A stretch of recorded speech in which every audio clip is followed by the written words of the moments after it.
Hello neat and class 11th students, biomolecules का आज आपका लास्ट लेक्चर है और आज लास्ट लेक्चर में आप पढ़ने वाले हैं मेटाबोलाइट्स। ठीक है, मेटाबोलाइट्स एक शॉर्ट टॉपिक है आपका और इसमें सिंपली आपको कुछ इन्फॉर्मेशन मिलेंगे और देन आपको कुछ एग्जांपल्स मिलेंगे। इन एग्जांपल्स और इन्फॉर्मेशन को लर्न करना है और ये एक छोटा सा टॉपिक है। और आपको बता दूं कि मेटाबोलाइट्स एक्चुअली होते क्या है। Metabolites are biomolecules, micromolecules as well as macromolecules which are either intermediate or product of metabolism। ठीक है, ये जो मैंने आपको स्टेटमेंट बताया है इसमें आपको ये समझना है कि ये जो मेटाबोलाइट्स होते हैं, फर्स्ट ऑफ ऑल ये क्या होते हैं, बायोमॉलिक्यूल्स होते हैं। बायोमॉलिक्यूल्स आपको अच्छे से पता है। ठीक है, आपको मैंने बायोमॉलिक्यूल्स की लिस्ट बताई थी। बायोमॉलिक्यूल्स की लिस्ट में मैंने आपको माइक्रोमॉलिक्यूल्स भी बताया है और आपको मैक्रोमॉलिक्यूल्स भी बताया है। ठीक है, आपको मैंने अमीनो एसिड्स के बारे में बताया था। Amino acid is a micromolecules. Then आपको बताया था मैंने न्यूक्लियोटाइड्स, वो भी क्या है, माइक्रोमॉलिक्यूल्स। न्यूक्लियोसाइड वो भी क्या है, माइक्रोमॉलिक्यूल्स। मोनोसैकेराइड्स भी क्या है, माइक्रोमॉलिक्यूल्स। बट जब आप मैक्रोमॉलिक्यूल्स में जाएंगे तो वहाँ पे मैंने आपको बताया था प्रोटीन, आपको पॉलीसैकेराइड्स बताया था, देन न्यूक्लिक एसिड बताया था। ठीक है, तो ये डिफरेंट टाइप के माइक्रो एंड मैक्रो मॉलिक्यूल्स हैं और ये माइक्रो एंड मैक्रो मॉलिक्यूल्स जो हैं वो मेटाबॉलिक प्रोसेस में इंटरमीडिएट फॉर्म में भी हो सकते हैं और प्रोडक्ट के फॉर्म में भी हो सकते हैं। ठीक है, जैसे आपको पता होना चाहिए कि जो एंजाइमेटिक या मेटाबॉलिक रिएक्शंस होते हैं उसमें क्या होता है, अगर सपोज दैट ए से स्टार्ट होता है, कोई ए क्या है, रिएक्टेंट है और ये बी में कन्वर्ट होगा, देन सी में ये कन्वर्ट होगा, देन सी से डी में कन्वर्जन होगा, डी से ई में, ऐसे करके बहुत सारे स्टेप्स होते हैं। ठीक है, तो इसमें ये जो आपके बी सी डी हैं ये क्या है, एक्चुअली में इंटरमीडिएट हैं, क्योंकि ये रिएक्टेंट और प्रोडक्ट के बीच के ये कंपाउंड हैं और इनको हम क्या बोलते हैं, इंटरमीडिएट बोलते हैं। और जो लास्ट में भी बनेगा आपका प्रोडक्ट वो क्या होगा, मेटाबॉलिक प्रोसेस का फाइनल प्रोडक्ट होगा और वो भी क्या होगा, आपका मेटाबोलाइट्स होगा।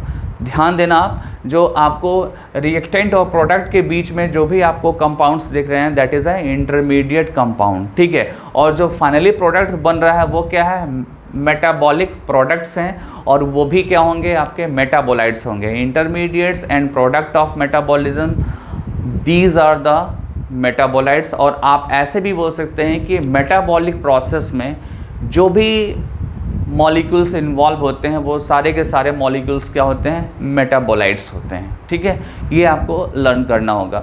और आपको बता दूं कि मेटाबोलाइट्स जो टर्म है वो मेटाबॉलिज्म से इवॉल्व हुआ है। ठीक है, जो मेटाबोलाइट्स टर्म है वो मेटाबॉलिज्म से इवॉल्व हुआ है और जो मेटाबॉलिक प्रोसेस है होते हैं, इन मेटाबॉलिक प्रोसेस से इनका रिलेशन है।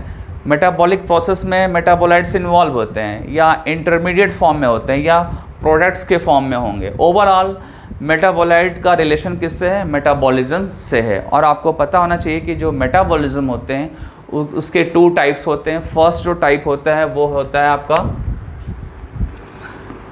आप देखो मेटाबॉलिज्म के दो टाइप हैं, टू टाइप्स में इसको क्लासिफाई करते हैं। फर्स्ट जो टाइप होगा वो होगा एनाबॉलिक प्रोसेस, सेकेंड जो होगा वो होगा कैटाबॉलिक प्रोसेस। ठीक है, एनाबॉलिक में क्या होते हैं, सिंपल मॉलिक्यूल्स जो होते हैं, सिंपल मॉलिक्यूल्स कॉम्प्लेक्स में कन्वर्ट होते हैं।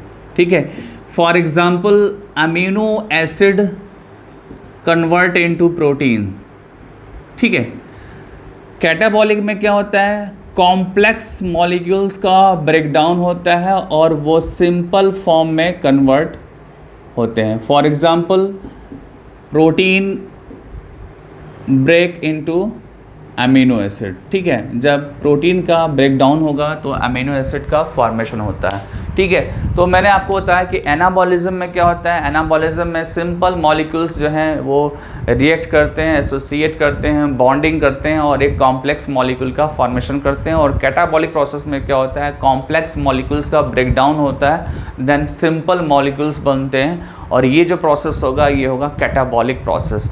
और ये जो भी कैटाबॉलिक एनाबॉलिक प्रोसेस है इसमें जो है जो भी मॉलिक्यूल्स इन्वॉल्व हो रहे हैं, जो इंटरमीडिएट्स फॉर्म हो रहे हैं और जो प्रोडक्ट्स फॉर्म हो रहे हैं वो सारे के सारे क्या, ऑल दीज आर मेटाबोलाइट्स। ठीक है, तो ये मैंने आपको एक तरीके से मेटाबोलाइट्स को डिफाइन कर दिया। अब हम क्लासीफाई करेंगे मेटाबोलाइट्स को। मेटाबोलाइट्स को दो कैटेगरी में क्लासीफाई करते हैं। फर्स्ट जो कैटेगरी है वो है आपका प्राइमरी मेटाबोलाइट्स, और सेकंड जो कैटेगरी है वो है क्या, सेकेंडरी मेटाबोलाइट्स। ठीक है, पहले मैं आपको बता दूं एनसीईआरटी का एक पॉइंट है। एनसीईआरटी ने मेंशन किया है कि जो प्राइमरी मेटाबोलाइट्स होते हैं वो लिमिटेड होते हैं एनिमल सेल्स में। ठीक है, एनिमल टिश्यूज़ में जब आप प्राइमरी मेटाबोलाइट्स की स्टडी करेंगे तो लिमिटेड होंगे। लाइक आपका TAG होगा, लाइक अमीनो एसिड होगा, शुगर होगा, नाइट्रोजनस बेस होंगे, न्यूक्लियोटाइड्स होंगे, न्यूक्लियोसाइड्स होंगे।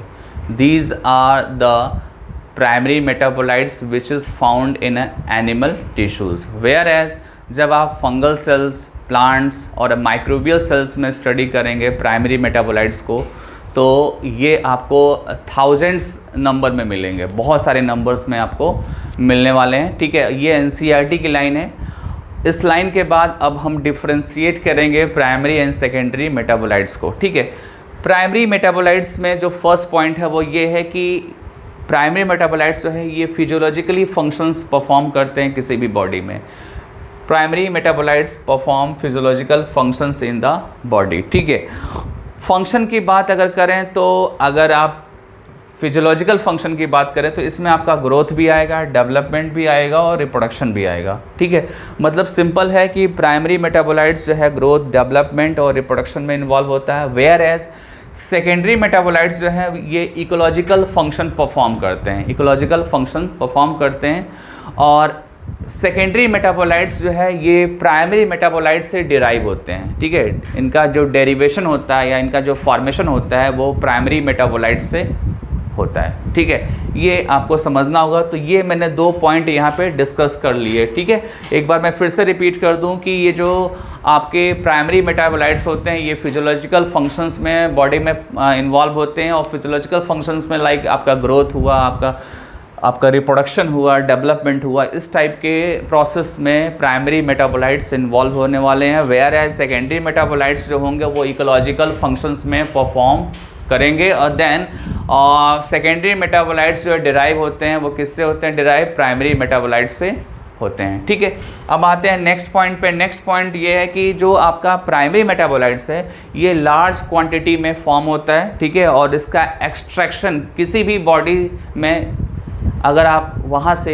एक्सट्रैक्ट कर रहे हैं, उसको वहाँ से डिराइव कर रहे हैं, तो उसका रिट्राइवल या एक्सट्रैक्शन ईजिली आप कर सकते हैं। वेयर एज जब आप सेकेंडरी मेटाबोलाइट्स की स्टडी करेंगे, उसकी क्वांटिटी की स्टडी करेंगे, तो सेकेंडरी मेटाबोलाइट्स की जो क्वांटिटी होती है वो स्मॉल होती है और उसका एक्सट्रैक्शन जो होता है वो डिफ़िकल्ट होता है। एक्सट्रैक्शन के जो मेथड्स होते हैं वो कॉम्प्लेक्स होते हैं, इसलिए डिफ़िकल्टी होती है। ठीक है, देन आते हैं नेक्स्ट पॉइंट पे। नेक्स्ट पॉइंट ये है कि जो आपके प्राइमरी मेटाबोलाइट्स हैं ये प्लांट्स और एनिमल में सेम होते हैं। ठीक है, प्लांट्स और एनिमल में सेम होते हैं। लाइक अगर आप अमीनो एसिड डिस्कस करें, शुगर डिस्कस करें, मोनोसैकेराइड डिस्कस करें, TAG डिस्कस करें, फॉस्फोलिपिड डिस्कस करें, तो ये सब जो है वो कॉमन होंगे ऑल प्लांट्स में एंड ऑल एनिमल्स में। ठीक है, ये पॉइंट ध्यान देना होगा। बट जब आप सेकेंडरी मेटाबोलाइट्स डिस्कस करेंगे, ठीक है, सेकेंडरी मेटाबोलाइट्स डिस्कस करेंगे तो आपको क्या होगा, particular secondary metabolites particular species में आपको मिलेगा, अदर में आपको नहीं मिलेंगे। ये ध्यान देना होगा। और यहाँ पे क्या है कि यहाँ अगर आपने शुगर अगर मेंशन किया तो शुगर मेरे बॉडी में भी है और आपके बॉडी में भी है। ठीक है, प्लांट में अगर कोई फॉस्फोलिपिड आपने मेंशन किया तो वो फॉस्फोलिपिड अदर प्लांट्स में भी मिलेगा आपको।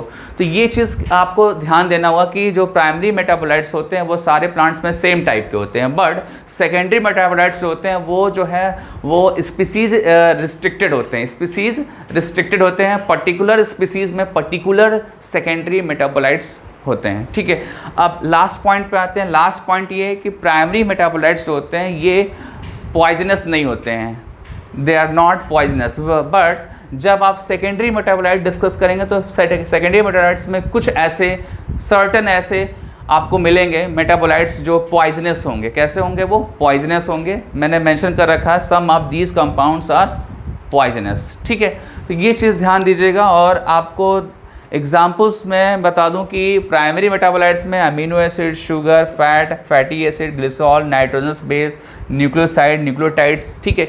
ये कुछ मैंने एग्जाम्पल दे रखे हैं प्राइमरी मेटाबोलाइट्स के, ठीक है। और सिमिलरली आप सेकेंडरी मेटाबोलाइट्स में एग्जाम्पल देखो तो ये भी मैंने एनसीईआरटी से एग्जाम्पल ले रखा है। एनसीईआरटी में आपको एक सेकेंडरी मेटाबोलाइट्स का एक टेबल मिलेगा, ठीक है। और उसमें आपको मिलेगा क्या, आपको एग्जाम्पल्स मिलेंगे। एग्जाम्पल्स में pigments, alkaloids, terpenoids, essential oil, toxins, lecithins, drugs, polymeric substance, ये आपको सेकेंडरी मेटाबोलाइट्स के एग्जाम्पल्स आपको मिलेंगे, ठीक है। और फिर से मैं बता दूं कि जब आप प्लांट में, फंगस में, माइक्रोबियल सेल्स में स्टडी करेंगे तो वहाँ पे बहुत सारे आपको क्या मिलने वाले हैं, प्राइमरी मेटाबोलाइट्स मिलने वाले हैं। बट एनिमल सेल्स में प्राइमरी मेटाबोलाइट्स लिमिटेड होते हैं, ठीक है। ये आपका मेटाबोलाइट टॉपिक फिनिश हो गया। और मेटाबोलाइट के बाद दैट मीन्स कि आपका बायोमोलिक्यूल चैप्टर फिनिश हो गया। अब इसके बाद जो न्यू चैप्टर है, साइटोलॉजी का लास्ट चैप्टर है, वो है cell cycle and cell division. और ये नेक्स्ट लेक्चर से मैं स्टार्ट करूँगा, ठीक है।